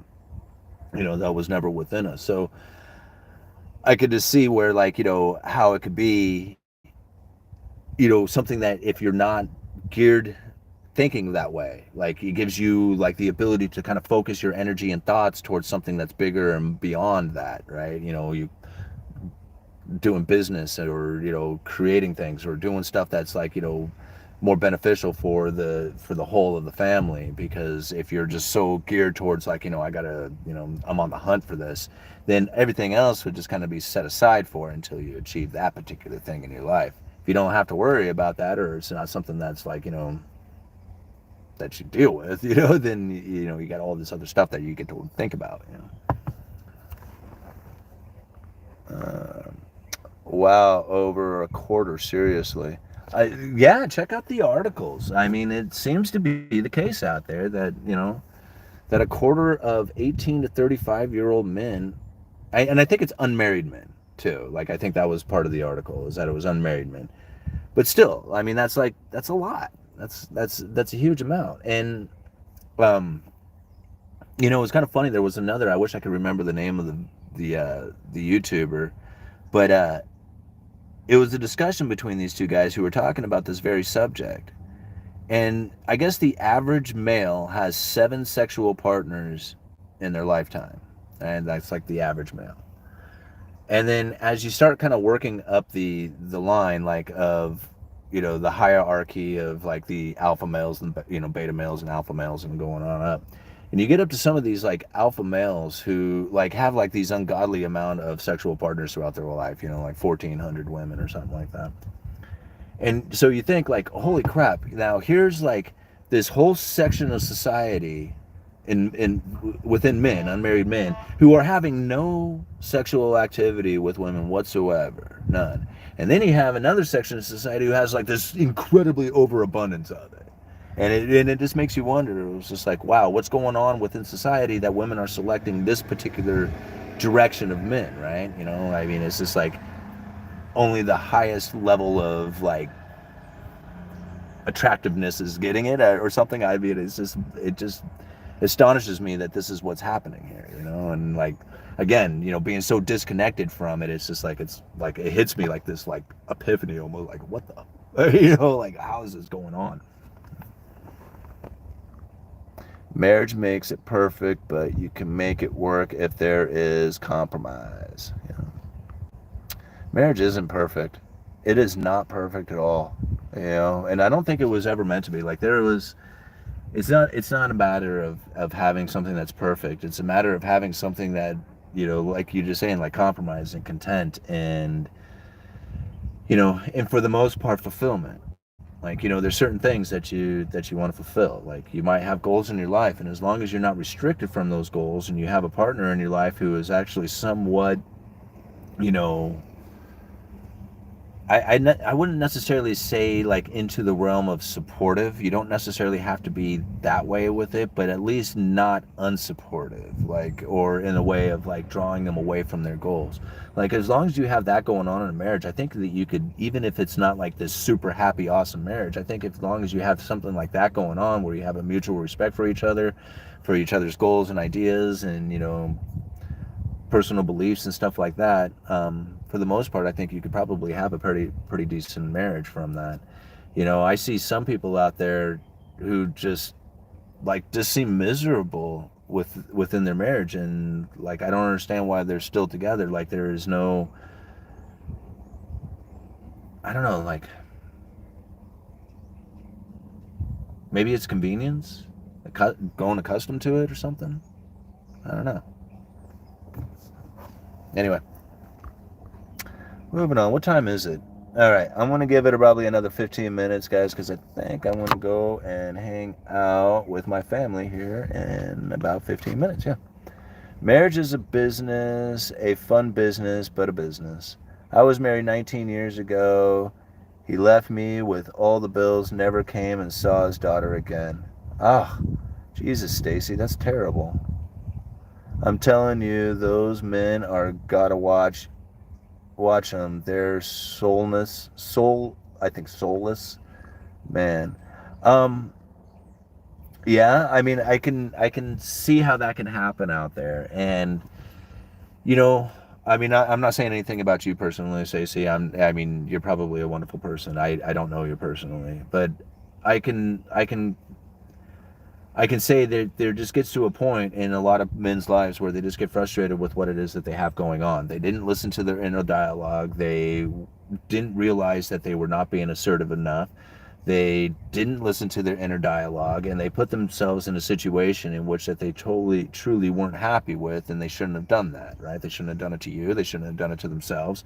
And this happens quite frequently out there where, you know, they don't even realize that they had done it to themselves. They maybe had some abandonment issues or childhood trauma issues that they now look to you to try and fulfill. And when they realize that's like no way of living, or they weren't getting that fulfillment, or maybe even you recognized it even subconsciously and wouldn't do it for them, they get frustrated with their lives and they move on. Right now, a lot of that has to do with their own personal mental issues, and I'm not that's why you can't blame yourself for it, right? I mean, you can't say that all men are this way either, right? But again, this is something that we were just talking about a little bit, that men don't have, like, there's this stigma that men can't talk about this kind of thing, right? You can't talk about your childhood traumas. You can't talk about like how it is that you feel like, you know, let your feelings out there, because if you let this vulnerability out, then all of a sudden you're like a weak human being or something like that. And then you end up being a frustrated, old, depressed man, right? Because you didn't do any of this stuff to try and grow as a human, or just to be a better person or whatever. You know, that kind of thing happens a lot, and it's because of that that marriages fail. Like, and I'm not trying to say that all marriages fail and like I'm some sort of smart person or whatever, but you know, I mean, having gone to the edge of a lot of things, and you know, being experienced as far as being married for as long as I have, and then having a lot of friends and trying to, you know, help out and talk with, you know, friends who go through divorces and stuff like that, you kind of pick up on a lot of things, and this is some of my observations from it. But that's really what it comes down to, is that most people who end up having like these kind of insecurity issues or jealousy issues or something else that has come from it, it's usually derived from childhood trauma and not properly dealing with it or recognizing it, you know. I mean, being aware is 90% of the problem. And once people start realizing their problems like that, man, a lot of that stuff just kind of fades away. Like all of a sudden, like, man, you start walking around feeling a lot more comfortable with yourself and everything that's going on around you, you know? I don't know how I got into this. I'm sorry. I read a lot of Psychology Today articles lately. You know. All right. It's a fact. Women don't deal with men's emotions and respect them less.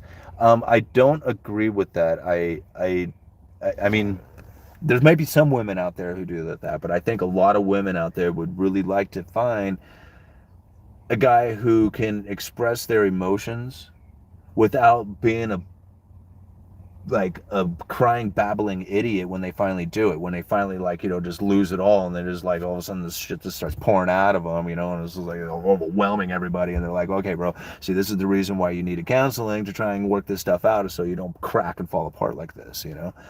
That's what ends up happening to people, you know. And it's not like women like don't respect it or and do it. It's just because that's what they end up enduring, you know, dealing with, you know. I'm sitting next to lime green Cadillac in traffic. Men aren't supposed to be emotional. That's right. Well, you can be emotional. The thing is that you have to be emotionally intelligent, which means that, you know, when the dude pisses you off, you don't flip out and cussing and throwing shit around and flipping tables over and stuff, right? You don't pull. Okay, a great example of the lack of emotional intelligence is when Will Smith went up there and slapped Chris Rock. Oh, perfect example of it. It was just like he could not control his, you know, feelings and what he was doing. He went up there and embarrassed everybody right there, so that everybody had to deal with that. Like right now, everybody's sitting around going, "Holy shit! Look at this energy that he just put out in the entire room for everybody to handle." I mean, that's the lack of emotional intelligence. And now, when people recognize that that's what they do, then you can be a little bit more, available to people, not only in hearing their emotions, but then also like relinquishing yours to them as well. A man and a I'm a man and laugh at your emotional tirades. Yeah, go for it, man. This is the problem why we have such, situations that we got is because like, these little man child sitting around down in their basement complaining about women not liking them. No shit, right? I mean, I laugh my ass off when I see this, 30 years old and he's talking more about gaming and streaming and how it is that that's his afternoon than he is talking about like trying to figure out how to make money or track women down or do something like that. I mean, at least be a man of some sort, right? And, yeah, you can, whatever, you know. Well, is a house husband. His woman runs the show. That's the problem. He was laughing at first. Yeah. That was awesome acting by Smith and Rock. Yeah, acting. Yeah. Reminds me of the movie Mallrats. Oh, I love that movie. That was a good one. Kevin Smith was awesome. I love all those Kevin Smith movies. Some people get married because of drugs. Will Smith versus Chris Rock was a setup. It's an old bit. Yeah. Bro, your titles are always dramatic. Well, I used to do just like kind of boring descriptive titles, and it sucks because nobody clicks on them. I mean, if I was to put crisis in every single one of my videos, they would do so much better. And if I had like, these thumbnails where I had like these really shocking faces and, get your money out of the bank tomorrow or else you'll lose it all, right? And then shit never happens, and stuff like that. Like I could do these clickbaiting things, but I try to do somewhat descriptive, even though they are clickbaity, because, I mean, shit, UE has to make some money, right? Yeah, well, it's a touchy getting. Oh, I'm sorry. It says, "Damn, Simon, getting real today." Well, it's a touchy subject for a lot of people out there, and like I said, being somebody who really was never in that game, like I never like tried to establish relationships and have like like that kind of thing going on. I mean, my wife and I hooked up when we were kids, and we just kind of worked life out together. Became life partners, and that's really what it comes down to. Is like, you can look at like partnerships, right? You got like romantic partners. Some people have bunches of partners. They have sexual partners, romantic partners, hiking partners, whatever kind of partners they got, right? Well, I got a life partner, right? My wife is my life partner. And that means like no matter how bad it gets, even when you're at your worst, like you're in the gutter, you're not doing well, right? Your life partner is still there for you. Like they don't give up on you. And even like when you're a pain in the ass to them and treating them bad and like doing all the crap that you probably shouldn't be doing, they're sticking it out with you. They're like, well, yeah, you just said a bunch of shit that hurt and I'm going to be mad at you for a while for that, but get up, get your shit together, let's go, right? We need to get this stuff done. We got a family to deal with. That's like, that's the kind of partnership that a good wife is. That's or a good husband or whatever it is that you have in your life. And that's why you can end up making more money. It's because, you get up at the end of the day and you say thanks and then you go to work. Thank you, Stacy. Thank you so much for that $10. All right. Yui is an alpha chat. I don't know if I'm necessarily alpha. People have said that about me before, and I don't necessarily believe that. Like I think an alpha is a little bit different from what I am. I consider myself a little bit more in the sigma. The sigma male, and not so much like in the alpha. There's times where I put out those alpha traits, I think, but there's a lot of times that I feel that I put out the beta traits as well. Like, when, I just don't, I don't know, like everybody has them within them, right? But there's just certain things like, it's one thing to go onto a job site and be able to take over the leadership role. To say, hey, we need somebody to form in this job. Anybody want to do it? And you look around, it's just like, I'll do it. I'm good at it. Right? I can do it. But then it's also to say, hey, this guy is going to be the foreman, and we know that you were foreman of previous jobs. Are you going to be able to handle that? And you go on and say, absolutely, I will be able to, right? There's a difference inside of that, right? To be able to not only know when it is that you need to lead, but then also when it is that you're not the leader, even though you could be, and that you may not even see things that, are necessarily the way you would want them to go, but then you are not necessarily the leader. So it's not up to you to make those decisions. You are following the leader because that's the position that you were put into, and understanding that. See, that's a huge difference inside of it. That's, again, it goes along with the emotional intelligence. You as women who haven't fallen into the feminism trap want a provider and a leader. Yeah, absolutely they do. I mean, that comes all the way down to like the primitive sense, right? All the way down to the caveman, right? I mean, the woman wants a caveman who's going to be a provider, right? To be able to go out there and catch the fish or kill the deer or bring the stuff back and then be able to protect. These are the things that, a primitive woman would want from a man. And if you can't do that, or at least if they don't portray the confidence and the assertiveness that they can do that, then they're not going to be with that person. They might be with them for a little bit until they find something better, right? And then they'll bail on them. And that's again, that's what a lot of people probably would suspect would happen. It's just like women aren't faithful or whatever, but it's probably because you're not blaming any one person or man or anything like that. But if a woman is not necessarily attracted to that particular man because of certain reasons like that, they're not assertive, they're not confident, they're not putting it out there, they're sitting in front of their TV playing video games all the time and not showing them any attention, right? They're not there emotionally for them. People make fun of me for this. But it's true. It's just the fact that, I see it out there. And it happens more. It's like, I remember when I had video. I kind of loved video games when I was a kid, and I used to play a lot of video games and stuff. But I could not imagine like spending my life sitting in front of video games more than like going and hanging out and having fun with friends and stuff. Like I can't, like, to me, I have a hard time even like grasping that. But I loved video games when I was a kid. I just can't see doing it for my life. I feel like you're single. I am not single. I am married. Uh, uh, you don't need to be married. Men, get your goals right. Make your money. Move to a country where women are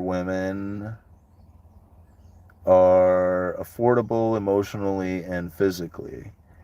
Yeah. I mean, and don't get me wrong. I'm not saying that. I mean, if you are an individual who, and if male or woman or not, it doesn't matter. If you are an individual who enjoys being single and enjoys the life that you are living, there is nothing wrong with that. Like, there is, like, and go and enjoy your life. There's nothing wrong with that. What I guess, like, the idea behind what I'm saying here and what's going into it is that it doesn't matter if you're single or married, if you're a woman or anything, like, right? Yeah, I mean, you could be a single man if you're a married woman, if you're a single woman, all that, everybody makes the same amount of money, or it seems to. But if you are a white married man, you're going to make a lot of money, right? And so I think about that, like people who are looking to make the most money, right? If you're going to do that, that's the way it goes. That's the way it happens. But if you want to be single and enjoy that life, go for it, man. Like I said, my brother does that life, and he seems to pretty much enjoy it. Although there is times he seems to be kind of lonely. But I mean, hell, he travels the world and scuba dives and does all kinds of stuff. Does whatever he wants. I mean, seems pretty cool. I don't even listen to the music very much anymore. Video games have no place in my life. I need to learn as much knowledge as possible. I agree. Like, I have a very hard time, like, even sitting down to watch a movie. I have a difficult time doing that without, like, at some point going, man, I thought that there's an article I could be reading or something. Like, I feel like it's a waste of time sitting and just watching a movie. I do. I feel like I'm wasting time doing that. Um, and like, like All Nighter's saying, as far as the music goes, like, I am completely lost on music nowadays. Like, I have no idea about any music artist or any of the new songs that are out. And yeah, I don't listen to a whole lot of music. My little Toyota Corolla here is tuned to the classic rock station, and that's what I listen to on the way to work and back. So, all right, a little nonsense now and then, released by the wisest men. You make more money single, it's more so mindset. Married men have to earn more. Single men choose to earn enough, if that makes sense. No, that's actually true. That's actually true. I can really see that. Like, a single man might just earn enough to make sure that he gets like what he needs for the day and then go off there and enjoy his life. Where a married man will not only earn what he needs, but then try to earn in an abundance of what it is so that he has a surplus to deal with everything that he has going on in his life. And so, yeah, I could see that. In fact, if I remember right, in that article from the Federal Reserve, it actually says that the married white male puts in more hours in a day too, right, than any other of the other groups. So it kind of makes a lot of sense, being dedicated, committed to that outcome.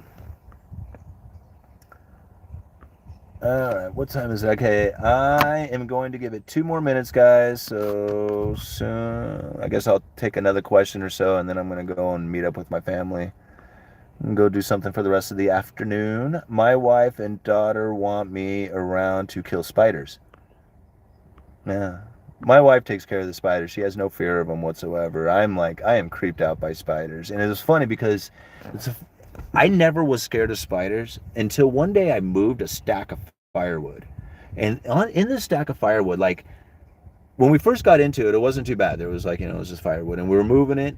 And as we started digging deeper into the stack of firewood, like the spider infestation within the firewood was just like incredible. And it got to the point like you would pick up a chunk of firewood and there'd be like 6 spiders on each piece, and there were so many, and they were like crawling on the ground and everything around me. And I was just like creeped out by all these damn spiders. And since that day, like I have never felt comfortable about them. Like that day gave me a weird phobia over spiders. And it's not like I freak out over them, but it's just like I just don't like I just lost any kind of like want any kind of interest in them whatsoever. And yeah, that's kind of weird, isn't it? Anyway, Great Van Fleet. There is new music. That's good. Oh, Greta Van Fleet. All right. If your marriage doesn't work out, you'll view it as a welfare system for the lower earner.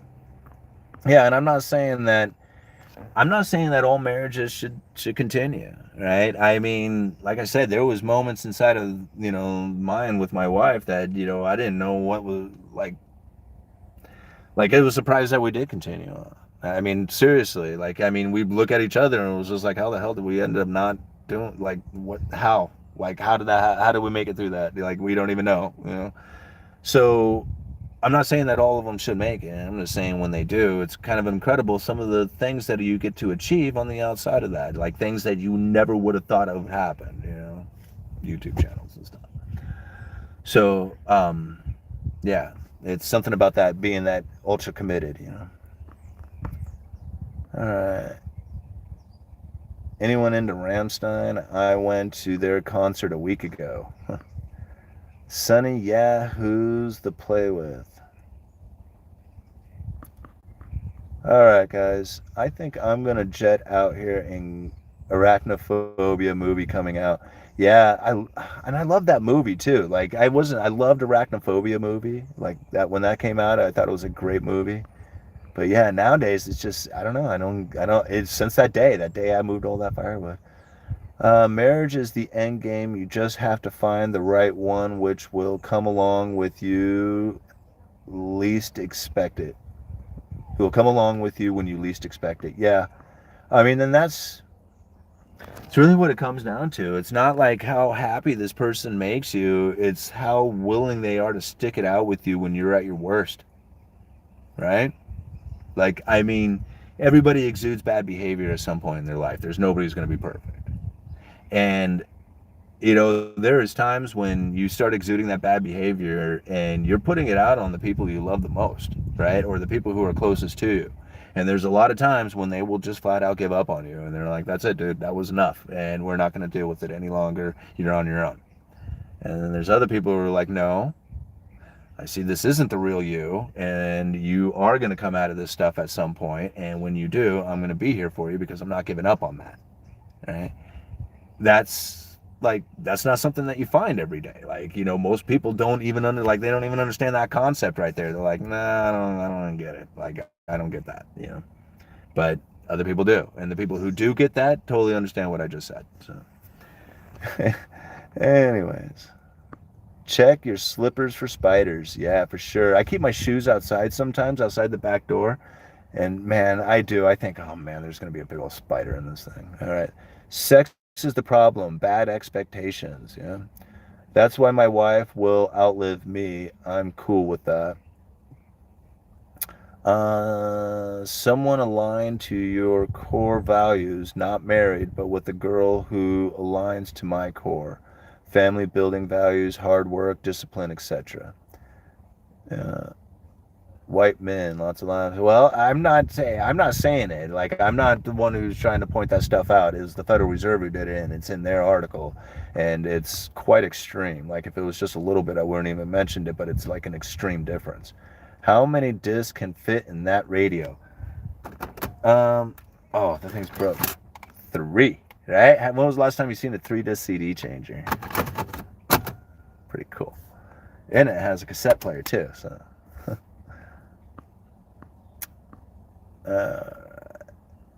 Wasn't about sex, goon monster. Do they have hobos where you're at? They're the worst. Yeah, we do. We got them all over the place. In fact, I'm surprised they're not parked around here right now, so the cops must have cleared them out yesterday. Boom, you're balling when you have a 3-disc player. Yeah, right. 6, no 3. No, it's a 3-disc. Right? 6, man, what do you think? This is like a fancy car or something. What are the numbers for the difference? Oh, as far as how much money that was made? Shit, I can't remember exactly, but it was something pretty dramatic. I mean, if I remember right, it was like the average, like everybody else was making somewhere between like 35, or what was it, like somewhere around $20 to $25 an hour, and I'm thinking it was somewhere in there. And then like the married white men were making somewhere around like $40 an hour or $45 an hour. And this was all like by the time you're 40 years old. You think about it, like by the time you're 40 years old, that's as much as you're going to earn per hour. Like, just about. I mean, you might find jobs and stuff like that where you're going to earn a little bit more, but the amount of money that you're going to get as far as an hourly increase in your wages is going to dramatically drop off. So by the time you're 40, that's it. Whatever you're earning as far as your yearly income, you're maxing out there, right? This is, I mean, like I said, you might get cost of living, you might get a little bit more, but there's going to be no dramatic increase without a dramatic change to what you are doing. So yeah, that scared the hell out of me too, because I heard about that statistic a while back, because I was 40 years old, and I'm like, man, I'm not making it. And so like I got to do something dramatically different, and I didn't know what it was going to be. I didn't even know it was going to be YouTube that did it for me. I just knew that I had to get out of debt and do something, and eventually I found my niche here on YouTube, and that's really what pretty much saved my life. So alrighty, show us your tats. Okay, I'll show you the tats on my arm, and then I'm gonna go home. No, I'm not go home, go hang out with my family. I don't think we're actually going home.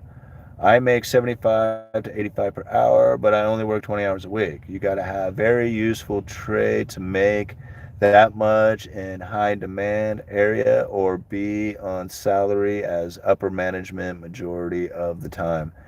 Yeah, for sure. When you want to get married, think about what benefit a man will actually get from it. Don't let emotions rule you like that, like I did. Yeah, I mean, I enjoy what it is that I get from my family. Like, that feeling of unity, I guess is the best way to say it, is a lot. It feels good to know that you have somebody who has somebody at home that you're going to go home to. That's a nice feeling to have. and to have a good, healthy family, one that's progressing and doing well and not striving for, some necessities or something out there. That's a really good position to be in, and it's very fulfilling. So, I mean, I don't, like I said, I don't knock the single life. I mean, it looks very attractive to me, in a lot of ways, especially, like, some of the things that I see going on, like in the dating life and stuff like that. It just looks like, like a hell of a good time, right? But there's also something that those people will never get. And I tell you, it's golden. It's golden to me. All right. So tattoos, I got bamboo that I got in Hawaii, right? Got that from a guy named Gary Baker, I believe is what his name was. Right? It was either Gary or George. Anyway, Baker was his last name. Got me tattooed. This was pretty incredible. From the time that he started, like I sat down in the chair to get tattooed to the time he says, "Okay, man, we're done," was 45 minutes. It was the fastest tattoo I had ever gotten. Like, incredible. And then over here on this arm, I got this here lion that I got from Brandy. I don't know if she's still out there, but she had Hold Fast Tattoo out in Seaside, and she did a fabulous job on that. Got that probably about, I don't know, 13 years ago or so, and it's held up really good. I really enjoy that one. Alrighty, Uneducated Economist. You guys let me know. All right, I'm going to read one more and then I'm going to go. But married men lose a lot more in end when she decides to opt out. Yeah, it's the risk reward factor that goes into it, with the major rewards that you get from it, you are taking on a hell of a lot of risk, and that is it. Like, you're taking on that risk, and a lot of people get burned from it, and they advise that you never take on that risk. But then again, if you don't, you'll never be rewarded. All right. Uneducated Economist. You guys let me know.